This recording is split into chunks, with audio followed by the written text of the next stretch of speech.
तो चलिए आज जो मेरा नेक्स्ट सेशन है, इससे पहले जो है ना क्वेश्चन नंबर 24 तक ले आपका हो गया है 10A का। ये क्वेश्चन नंबर 25 है। यहाँ से सेशन को कंटिन्यू करते हैं। अगर आप इससे पहले वाला अगर सेशन नहीं देखिए तो सबसे पहले जा कर के उस सेशन को देखिए, ताकि आपको जो है ना समझने में परेशानी नहीं होगा। चलिए मेरा क्वेश्चन नंबर 25 है, बता रहा है यहाँ पे if x equal to cot A plus cos A and y equal to cot A minus cos A then prove that x minus y by x plus y का whole square plus x minus y by 2 का whole square 1, ये हमको proof करना है। देखिए सबसे पहले हम यहाँ पे थोड़ा सा बात कर लेते हैं टेक्निकली। यहाँ पे देखिए आपको देखने से क्या पता चलता है कि x प्लस वाई और x माइनस वाई आया हुआ है, मतलब कहीं ना कहीं हमको x और y का सम चाहिए। तो हम क्या करते हैं, x का वैल्यू मेरे पास दिया हुआ है, y का वैल्यू दिया हुआ है, दोनों को जोड़ लेंगे तो हमको क्या होगा, x प्लस वाई का वैल्यू मिल जाएगा। फिर क्या करेंगे, ऊपर में हमको x माइनस वाई की आवश्यकता है, तो क्या करेंगे, इस x में से इस y वाले को घटा देंगे। यहाँ से जो मेरा रिजल्ट निकलेगा उस रिजल्ट को यहाँ पे डालेंगे और अगर इसको सॉल्व करेंगे तो मेरा 1 प्रूफ हो जाएगा। यही काम हम करने वाले हैं। तो चलिए मैं पहला काम करता हूँ, यहाँ लिख लेता हूँ। चूँकि हमको पता है x इक्वल टू क्या दिया हुआ है, कॉट ए प्लस कॉस ए, और y इक्वल टू मेरे पास है cot A minus cos A. इसको मान लेते हैं इक्वेशन 1 और इसको मान लेते हैं इक्वेशन 2। हम क्या करते हैं, इस बार दोनों इक्वेशन को ऐड कर देते हैं, ठीक है, क्योंकि हमको यहाँ x प्लस वाई की आवश्यकता है इसलिए ऐड करना पड़ेगा। तो हम लिखते हैं equation first plus equation second, ठीक है। मतलब अगर हम ऐड करेंगे तो देखिए यहाँ पे हम क्या होगा, मेरे पास मिलने वाला है x का वैल्यू जो दिया हो वही लिख देते हैं, कॉट ए प्लस कॉस ए। मेरे पास है y, तो क्या है मेरे पास कॉट ए माइनस कॉस ए। अगर हम इसको ऐड करते हैं तो देखिए मेरे पास कॉस ए पॉजिटिव है और कॉस ए नेगेटिव है, मेरा कट जाएगा, ठीक है। x और y क्या मिलकर के हो जाएगा, x प्लस वाई। अगर ऐड करने पे ये क्या हो जाएगा, कॉट ए और कॉट ए, मतलब एक कॉट ए और एक कॉट ए। अगर ऐड करते हैं तो मेरे पास हो जाएगा 2 कॉट ए, 2 कॉट ए। इससे हमको क्या फ़ायदा होगा, जहाँ पे x प्लस वाई होगा वहाँ पे हम क्या रखेंगे, 2 कॉट ए का वैल्यू रखेंगे, ठीक है। फिर हमको x माइनस वाई की आवश्यकता है, तो हम फिर क्या करते हैं, अगेन लिख लेते हैं यहाँ पे, इस चीज़ को यहाँ पे लिखते हैं अगेन x इक्वल टू क्या लिख लेते हैं, मेरे पास दिया हुआ है cot A plus cos A, ठीक है।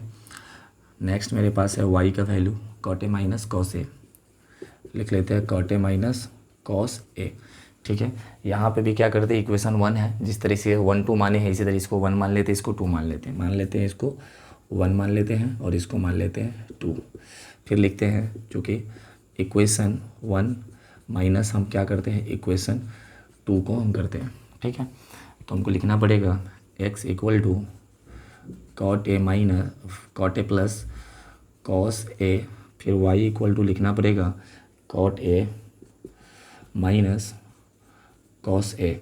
इसको घटा देते हैं, ठीक है। आपको पता है कि बेसिक सा है कि घटाने में क्या होता है, नीचे वाला का साइन जो होता है चेंज हो जाता है। मतलब यहाँ पे प्लस है तो ये माइनस हो जाएगा, यहाँ पे प्लस है तो ये माइनस हो जाएगा, यहाँ पे प्लस है तो ये माइनस हो जाएगा, यहाँ पे माइनस है तो ये प्लस हो जाएगा, ठीक है। इससे हमको क्या होगा, एक कॉटे मेरे पास है और एक कॉटे नेगेटिव है, मतलब ये मेरा कैंसिल हो जाएगा। तो मेरे पास क्या आ जाएगा, x minus y equal to क्या हो जाएगा, 1 कॉस ए और 1 कॉस ए मिल करके हो जाएगा 2 कॉस ए। और हम क्या करते हैं, LHS इक्वल टू लिख लेते हैं यहाँ पे। LHS में मेरे पास क्या दिया हुआ है, x माइनस है तो लिख देते हैं x minus y by x plus y का whole square plus x minus by 2 का होल स्क्वायर। ये हमको प्रूफ करना है। LHS का वैल्यू है, x माइनस वाई के जगह पे लिख देते हैं 2 कॉस ए, लिख देते हैं 2 cos A by x plus y के जगह पे ये वैल्यू लिख देते हैं 2 कॉट ए, फिर स्क्वायर है स्क्वायर कर दिए, प्लस x माइनस वाई है, x माइनस वाई के जगह पे लिख देते हैं 2 कॉस ए। ये हो जाएगा 2 कॉस ए बाई क्या हो जाएगा, ये 2, इस पे क्या है, स्क्वायर है। देखिए अब हम क्या करते हैं, ये 2 से 2 मेरा कैंसिल हो जाएगा और ये 2 से मेरा ये 2 कैंसिल हो जाएगा। ठीक है, आगे हम क्या करते हैं, फिर लिख देते हैं। चलिए एक छोटा सा बेसिक यहाँ पे है, कॉस ए और कॉट ए को सॉल्व करते क्या आता है। देखिए यहाँ पे cos A by cot A है, मतलब इस चीज़ को हम यहाँ पे सॉल्व कर देते हैं, cos A by cot A. चलिए आपको पता है जैसा कि कॉस ए का कॉस ए हो गया, कॉट ए का फॉर्मूला होता है कॉस ए बाई साइन ए। ठीक है, तो कॉट ए की जगह पे लिख देते हैं कॉस ए बाई साइन ए। फिर आगे अगर इसको सॉल्व करेंगे तो ये कॉस ए जो है यहीं पे रह जाएगा। ठीक है, ये पलट जाएगा, सॉरी यहाँ पे नहीं हो पा रहा है, थोड़ा सा और नीचे करते हैं इसको। ये क्या करते हैं, चलिए आगे देखते हैं, ये कॉस ए मेरा कॉस ए ही रह जाएगा। ये कॉस ए बाई जो साइन है, इस डिवाइड के कारण साइन ए ऊपर चला जाएगा। कॉस ए बाई साइन मतलब लिख सकते हैं। अब देखिए पूरा बेसिक कर देते हैं, ये कॉस ए है तो कॉस ए रहने दिए, डिवाइड है तो हम क्या करते हैं, डिवाइड का सिंबल कर देते हैं। ठीक है, उसके बाद लिख देते हैं कॉस ए बाई साइन ए। ठीक है,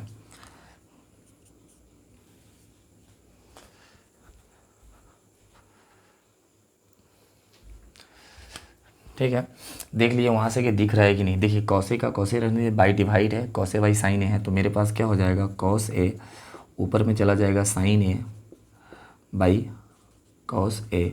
इस कॉस ए कैंसिल हो जाएगा, मतलब मेरे पास क्या हो जाएगा, cos A by cot A को अगर हम सॉल्व करके आते हैं तो मेरे पास साइन ए मिल जाता है।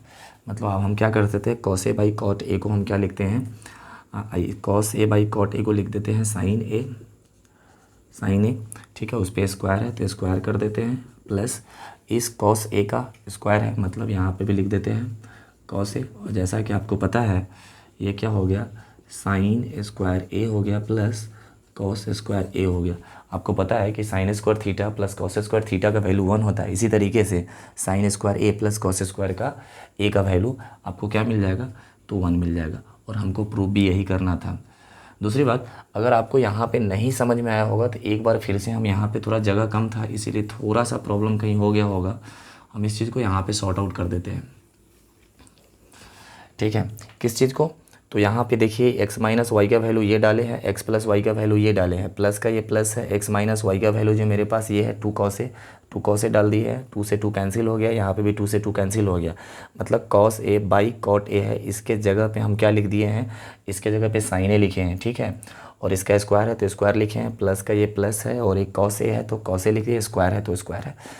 हो सकता है आपको कहीं यहाँ पे प्रॉब्लम हो गया होगा, cos A by cot A का होल स्क्वायर, इसको सॉर्ट आउट कर देते हैं। आपको देखिए यहाँ पे जैसा कि लिखा हुआ है cos A by cot A by cot A का स्क्वायर लिखा हुआ है। चलिए इसको हम थोड़ा सा और डीपली सॉल्व करते हैं, तो क्या लिख देते हैं, कॉस ए का क्या हो जाएगा,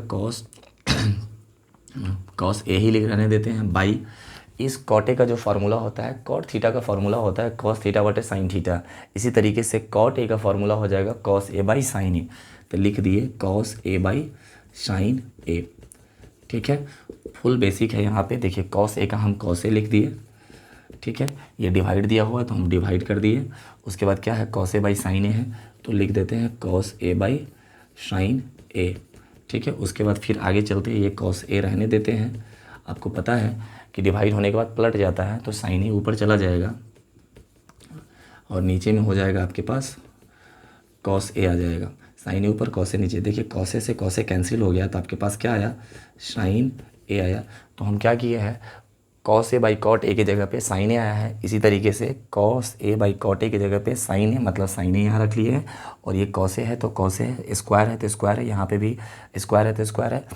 तो आपके पास क्या हो गया, sine square A plus cos square A, और इसका वैल्यू 1 हो जाएगा। इसलिए हो जाएगा क्योंकि इंट्रोडक्शन वाले वीडियो में फार्मूला के बारे में बताए थे कि sine square theta plus cos square theta equal to 1 होता है। थोड़ा सा देख लेते हैं वहाँ वाला पार्ट आपको दिख रहा है कि नहीं।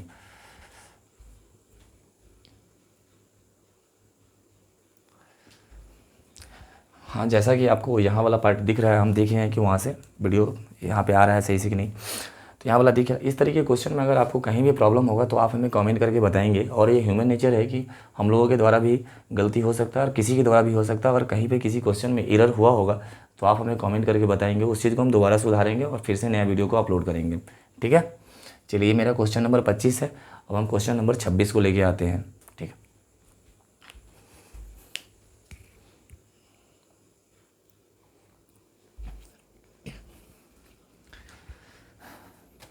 चलिए तो ये जो अपना है क्वेश्चन नंबर 26 है। यहाँ पे बता रहा है in triangle A B C angle A equal to theta और angle B equal to 90 degree और angle C equal to phi, इसको फाई बोला जाता है। If B C equal to x and A C equal to x plus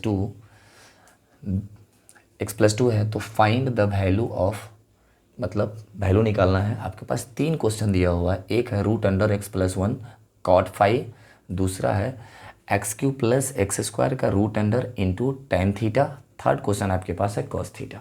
इस तीनों का value निकालना है। ठीक है, ये आपका क्वेश्चन नंबर 26 है। चलिए एक बात आपको बता देते हैं, अगर इससे पहले आप कोई भी वीडियो अगर नहीं देखे होइएगा, ये जो क्वेश्चन है आपका 26, अगर आप इस वीडियो को देखते हैं, इस क्वेश्चन को अगर देखते हैं, जितने भी इससे पहले जितने भी क्वेश्चन हुआ है सारे का सारे कंसेप्ट यहाँ पे यूज होने वाला है। क्योंकि इससे पहले हम आपको क्या पी के बारे में बताए थे, बी के बारे में बताए थे और एच के बारे में बताए, तो वो सारे चीज़ के बारे में इसमें भी चर्चा करेंगे। क्योंकि हम बताए थे कि जहाँ पे एंगल बनाते हैं उसके सामने वाला क्या होता है, परपेंडिकुलर होता है। जहाँ पे 90 डिग्री का एंगल होता है उसके सामने वाला हाइपोटेनस होता है। और इस दोनों के अलावा जो बच जाता है वो जो होता है वो आपका बेस होता है। तो यहाँ पे देखिए क्वेश्चन आपका जो है एक जगह पूछ रहा है कि फाई, एक जगह पूछ रहा है थीटा।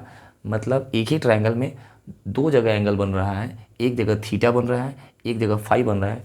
इससे कन्फर्म हो गया कि परपेंडिकुलर का जो वैल्यू होगा, यानी परपेंडिकुलर पी का जो वैल्यू होगा वो चेंज होगा। मतलब थीटा का जब रहेगा, थीटा एंगल बनेगा तो इसके सामने वाला ये परपेंडिकुलर हो जाएगा। जब फाई रहेगा तो इसके सामने वाला परपेंडिकुलर रहेगा। और 90 डिग्री आपको पता है कि हाइपोटेनस होगा। ठीक है, इसी कंसेप्ट के बारे में हम लोग जानेंगे। 2 केसेस में क्वेश्चन को बनाते हैं, एक बार थीटा के हिसाब से, एक बार फाई के हिसाब से, सारे वैल्यू को निकाल के बताते हैं आपको। ठीक है, चलिए तो हम क्या करते हैं, जैसा कि बता रहा है और बी सी का वैल्यू एक्स है और ए सी का वैल्यू एक्स प्लस 2 है, तो हम क्या करते हैं इस वैल्यू को भी दे देते हैं। ए सी का वैल्यू मेरे पास एक्स प्लस 2 है और बी सी का वैल्यू कितना है, ये एक्स है। ठीक है, ये हमको निकालना है। चलिए हम देख लेते हैं क्या करते हैं। पहला जो केस लिखते हैं, ये केस बनाते हैं, केस 1 में लिखते हैं कि व्हेन, जब मेरा angle A equal to theta हो, मतलब मेरे पास एंगल ए इक्वल टू जब थीटा होगा उस वक्त मेरे पास पी क्या होगा। तो आपको हम बताए थे जब जहाँ पे एंगल बनता है उसके सामने वाला परपेंडिकुलर होता है। ठीक है, तो थीटा के सामने वाला क्या हो गया, बी सी जो मेरा हो गया वो पी का वैल्यू हो गया, मतलब पी का वैल्यू एक्स हो गया। थीटा वाले में पी का वैल्यू मेरे पास क्या आया, तो एक्स हो गया।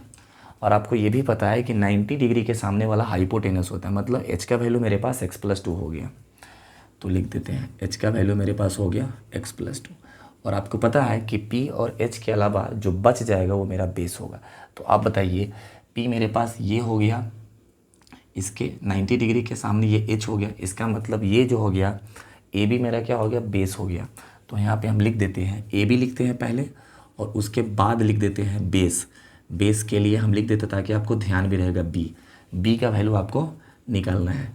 तो हम क्या करते हैं, बी का वैल्यू निकालते हैं। लिखते हैं यहाँ पे, चूँकि बी इक्वल टू क्या होता है, root under H square minus P का स्क्वायर। ठीक है, तो बी की जगह पे रूट, एच की जगह पे क्या लिखेंगे, एच की जगह पे हम लिख देते हैं ये है मेरे पास एक्स प्लस 2 का होल स्क्वायर, एक्स प्लस 2 का होल स्क्वायर माइनस पी की जगह पे क्या होगा, तो पी मेरे पास एक्स है।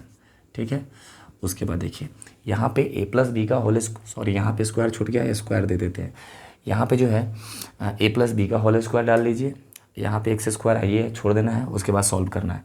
देखिए ए प्लस बी का होल स्क्वायर जो मेरे पास होगा क्या होगा, ए स्क्वायर मतलब एक्स का स्क्वायर प्लस 2 ए बी, 2 ए की जगह पे एक्स और बी की जगह पे ये 2 अब प्लस बी स्क्वायर मतलब 2 का स्क्वायर। ठीक है, उसके बाद ये वाला माइनस, उसके बाद माइनस, उसके बाद क्या है एक्स स्क्वायर दे दिए। चलिए इसको हम सॉल्व करते हैं। आपके पास एक्स स्क्वायर नेगेटिव है और एक्स स्क्वायर पॉजिटिव है, मतलब क्या है, रूट अंडर क्या हो गया, 2 दूना 4 और एक्स यानी 4x हो गया और प्लस क्या हो गया, ये 4 हो गया। उसके बाद अब देखिए रूट के अंदर में हम क्या करते हैं, 4 मेरा कॉमन हो सकता है, तो 4 कॉमन होगा तो x बचेगा और यहाँ पे क्या बचेगा, 1 बचेगा। अब आपको पता है कि रूट के अंदर में 4 है, अगर रूट के अंदर में से 4 बाहर निकलेगा तो ये क्या हो जाएगा, ये 2 हो जाएगा, और ये नहीं निकल पाया तो यह अंदर में ही रह जाएगा x+1। ठीक है, इस तरीके में यहाँ तक ले में आपको कोई इसी तरह का प्रॉब्लम नहीं होना चाहिए। कब, जब एंगल ए का वैल्यू थीटा होगा तब। दूसरा केस फाई के हिसाब से सोचते हैं। देखिए तो हम क्या करते हैं, इसको यहाँ से यहाँ थोड़ा सा घेर लेते हैं, जगह थोड़ा सा बोर्ड पे कम है। क्या कर लेते हैं, when angle C equal to हम लिख लेते हैं फाई। जब एंगल सी का वैल्यू फाई था, मतलब मेरा जो एंगल बन रहा है सी पे बन रहा है, उस वक्त आपको क्या मिला, तो आपको पता है जहाँ पे एंगल बनता है जस्ट उसके सामने वाला जो होता है परपेंडिकुलर होता था। फाई के लिए मेरे पास परपेंडिकुलर क्या हो गया, ए बी हो गया। तो पहले हम ए बी लिख देते हैं, और इसी यही ए बी जो है आपके लिए यहाँ पे पी बन रहा है। चलिए इसका कुछ वैल्यू दिया हुआ नहीं, मतलब हमको ये निकालना पड़ेगा, ये निकालना ही पड़ेगा। चलिए उसके बाद इस फाई के हिसाब से सोचते हैं, तो ये मेरा पी हो गया। 90 डिग्री के हिसाब से अगर हम सोचें तो मेरे पास 90 डिग्री के हिसाब से अगर देखा जाए तो 90 के सामने वाला हाइपोटेनस हो गया, मतलब h का वैल्यू क्या हो गया, x+2 हो गया। तो h का वैल्यू मेरे पास हो गया x+2 हो गया। ठीक है, h का वैल्यू क्या हो गया, x+2 हो गया। इसके अलावा जो बच गया मेरा, वो मेरा बेस हो गया। तो आपको पता है फाई के साथ फिर से एक बार देख लीजिए, फाई के सामने वाला परपेंडिकुलर हो गया, पी का वैल्यू दिया हुआ नहीं है, मतलब निकालना है। 90 डिग्री के सामने वाला क्या हो गया, हाइपोटेनस हो गया, मतलब h का वैल्यू x+2 हो गया, मतलब ये p हो गया और ये h हो गया। इस p और h के बाद जो बच जाता है वो मेरा बेस हो गया, मतलब ये BC जो हो गया इस ट्रायंगल के लिए बेस हो गया। ठीक है, तो यहाँ पे हम लिख भी देते हैं, पहले लिख देते हैं बेस ताकि समझ में आएगा। और बेस कौन बना था, BC बना था, और वह B बना था, और B का वैल्यू कितना है, तो x है।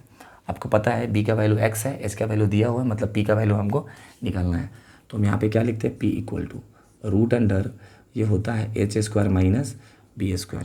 फिर यहाँ पे क्या करेंगे, रूट अंडर h के जगह पे क्या लिखेंगे, तो देखिए यहाँ पे जो h है ये वाला है, h क्या है मेरे पास, x+2 है, तो लिख देते हैं x+2 का होल स्क्वायर, माइनस B की जगह पे क्या है, तो B मेरा x है, x का स्क्वायर है। अब देखिए इसी चीज़ को जो यहाँ पे लिखा हुआ वही चीज़ यहाँ पे लिखा हुआ है।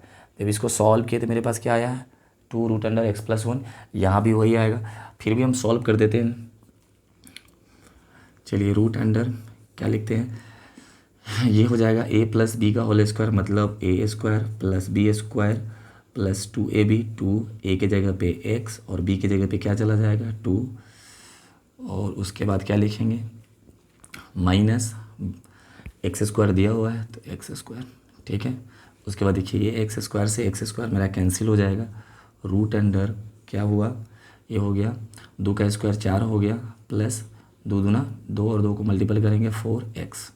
मतलब अगर हम यहाँ पे रूट के अंदर में अगर हम 4 कॉमन ले लेते, यहाँ बचेगा 1, यहाँ बचेगा x, मतलब इस 4 का क्या हो जाएगा, रूट के अंदर में से 4 निकलेगा तो बाहर लिखा जाएगा 2, और ये रूट में ही रह जाएगा क्योंकि इसका तो पेयर है नहीं कि बाहर निकलेगा। तो या x+1 है या 1+x को x+1 भी लिख दीजिए, कोई फ़र्क नहीं पड़ता है। तो हम क्या करते हैं, x+1 ही रहने देते हैं। ठीक है, चलिए यहाँ तक में किसी तरीके का परेशानी नहीं है।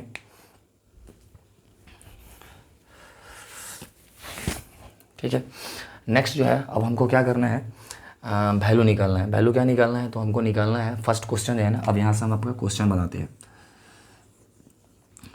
अब आपका पहला जो क्वेश्चन है ये दिया हुआ है रूट अंडर x+1 और कॉट फाई है, क्या है, फाई है।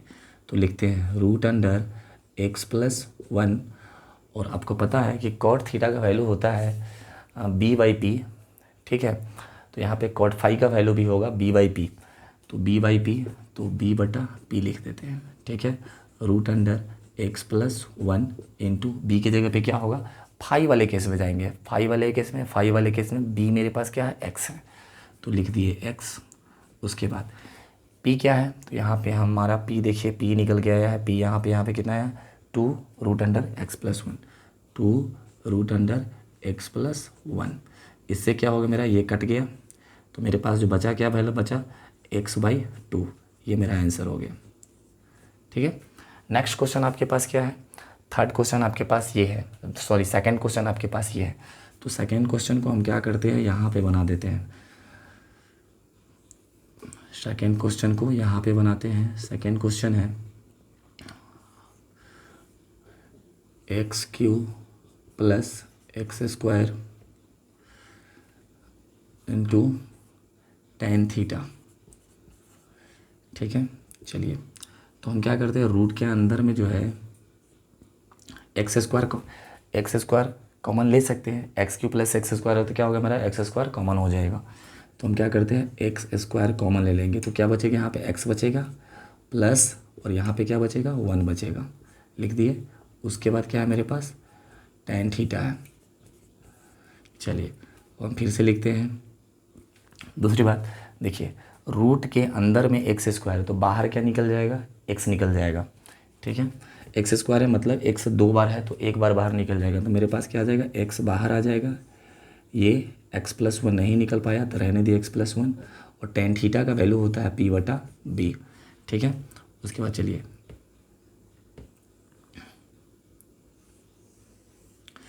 ठीक है, यहाँ पे लिखते हैं x का x हो गया और √x+1 है इंटू p की जगह पे क्या लिखते हैं। तो अब देखिए हम थीटा वाले में p और b आया है तो थीटा वाले केस में आ जाते हैं। थीटा वाले केस में मेरे पास p का वैल्यू कितना है, x है, तो लिख देते हैं x, और b का वैल्यू कितना है, तो यहाँ पे देखिए बेस हम निकाल कर लाए थे 2√x+1। क्या आया था, 2√x+1। इससे अब क्या हुआ मेरा, ये x+1 से √x+1 कैंसिल हो गया, x और x मिल करके क्या हो गया, x² हो गया, और ये बाई में 2 है। तो ये मेरा आंसर हो गया, ये मेरा सेकंड का आंसर हो गया। थर्ड जो आपका आंसर है वो है, बोल रहा है कि थर्ड क्वेश्चन आपका है कि cos थीटा का वैल्यू भी बताइए। तो लिख लेते हैं यहाँ पे, cos थीटा होता क्या है, b/h। थीटा वाले केस में जाएंगे और बेस का वैल्यू लिखेंगे। थीटा वाला मेरा जो केस है इसमें आए तो बेस का वैल्यू मेरे पास क्या है, तो बेस हम निकाल करके लाए थे 2√x+1। ठीक है, बाई का बाई हो जाएगा, और h के जगह पे क्या हो जाएगा, थीटा वाले ही केस में h का वैल्यू मेरे पास x+2 है। क्या हो गया, x+2। तो cos थीटा का वैल्यू मेरे पास ये आ गया, मतलब मेरा आंसर ये हो गया। एक बार देख लेते वहाँ से दिख रहा है कि नहीं। इस तरीके से आपका ये क्वेश्चन हो गया।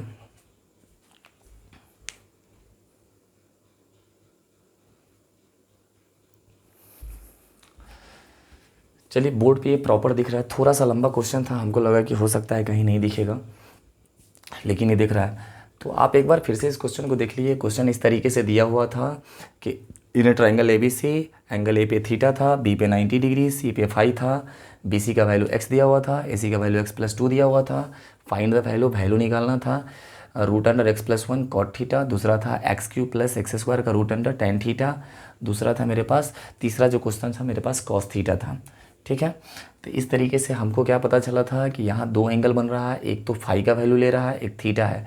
तो हम क्या किए थे, फाई और थीटा दोनों के हिसाब से देखा जाए तो परपेंडिकुलर चेंज होते रहेगा। थीटा के हिसाब से ये p बन गया था, और 90 डिग्री के हिसाब से तो ये बना ही है, और ये दोनों के अलावा जो बच गया बेस हो गया। जब हम फाई लिए थे तो उस वक्त मेरा परपेंडिकुलर ये हो गया था, मतलब ये हमको निकालना पड़ गया था, और इसके 90 डिग्री के हिसाब से h मेरा ये हो गया था, और जो बच गया था बेस मेरा ये हो गया था, जो कि सारा प्रॉपर लिखा हुआ भी है। देखिए जब फाई का वैल्यू है तो परपेंडिकुलर AB, तो यहाँ पे परपेंडिकुलर AB जो P है उसको निकालना है, इसलिए व्हाट लिखे हुए हैं, और 90 डिग्री के सामने हाइपोटेनस है तो हाइपोटेनस ये है, और इस दोनों के अलावा जो बच गया मेरे पास वो क्या हो गया, बेस हो गया। तो बेस मेरे पास क्या हो गया, बेस मेरे पास क्या हो गया, यहाँ पे फाई वाले केस में जो मेरे पास है ना, बेस जो है फाई वाले केस में ये P हो गया, ये H हो गया, बेस मेरे पास ये है BC है जो कि दिया हुआ है। ठीक है,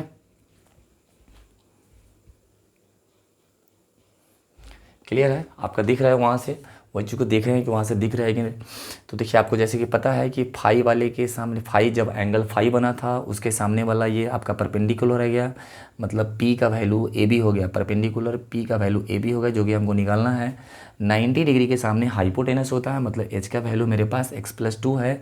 और आपको पता है कि पी और एच के अलावा, इस दोनों के अलावा जो बच गया वो मेरा बेस हो गया। तो मेरे पास बेस क्या हो गया था, बी सी हो गया था, यानी x हो गया था, बेस बी सी, और बी सी को, बेस को हम बी लिए थे, वह x है। इस तरीके से मेरे पास p निकाल लिए थे। जब मेरे पास थीटा एंगल बना था उस वक्त इसके सामने वाला ये परपेंडिकुलर हो गया था, मतलब p का वैल्यू x हो गया था। तो हम यहाँ पे लिख दिए p का वैल्यू x।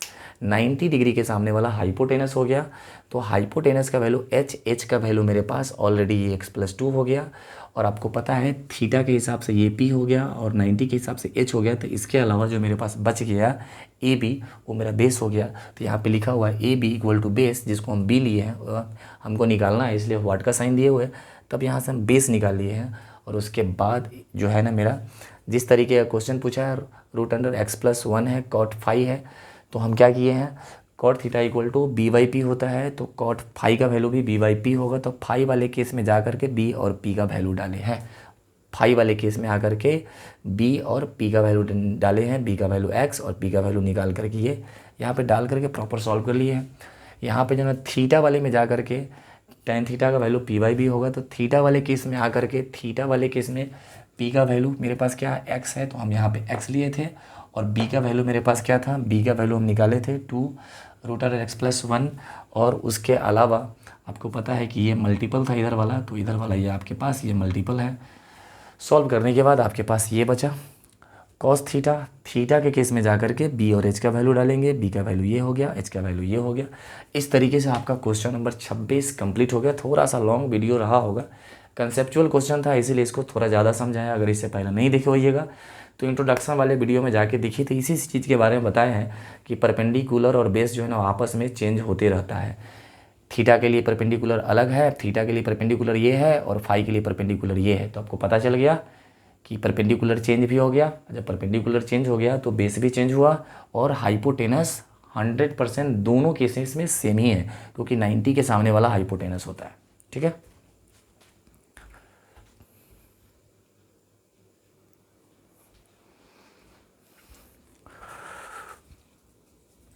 ये आपका क्वेश्चन नंबर 27 है।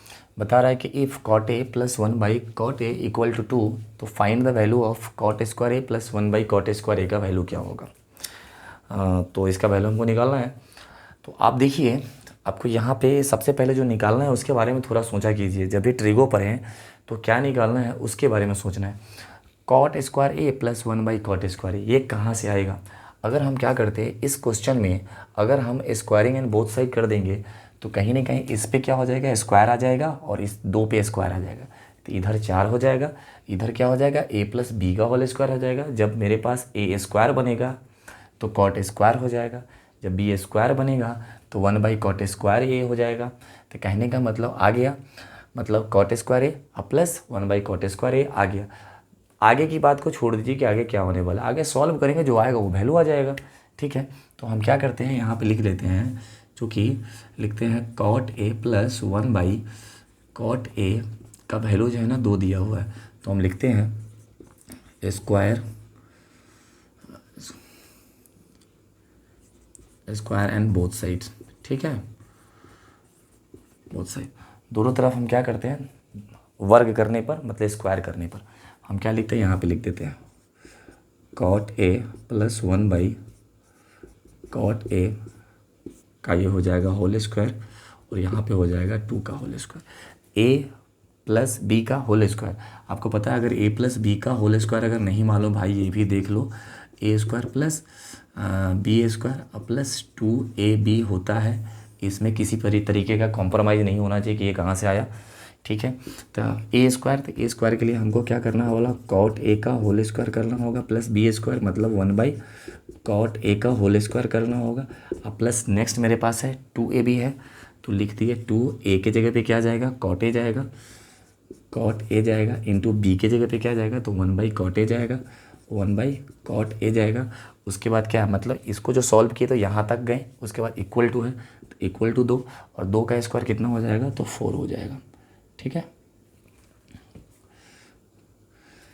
चलिए अब देखिए यहाँ पे कॉट ए से मेरा कॉट ए कैंसिल हो जाएगा। तब देखिए कॉट ए का स्क्वायर क्या हो जाएगा, मतलब हो जाएगा cot square A plus 1 by cot A का स्क्वायर क्या होगा, तो ये हो जाएगा 1 बाई कॉट स्क्वायर ए। ये बहुत ही बेसिक है, 1 का स्क्वायर 1 ही रह जाएगा और कॉट ए का स्क्वायर कॉट ए स्क्वायर ए हो जाएगा।